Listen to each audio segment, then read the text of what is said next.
The reality of the situation is this. 100 people are going to come out of an office building or a restaurant or a bar or a shopping center today, and they're going to find their car has been dinged or dented. Okay? What are they going to do?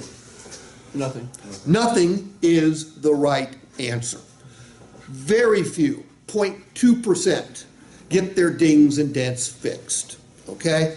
Very few people know how much it costs to get a ding or dent fixed. But as Logan pointed out, they do end up paying for those dings and dents sooner or later when they go to trade or sell their vehicle. But they don't even know that, because we're so bad in this business that we don't do line item appraisals where we're showing the customer that their vehicle is worth what it's worth because of its condition.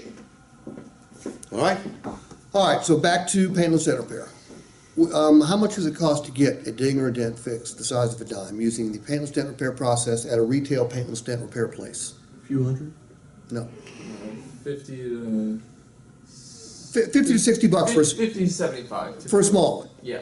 Larger ones, which is that's about as big as they can fix, 200. and that's about $1.50. Yeah.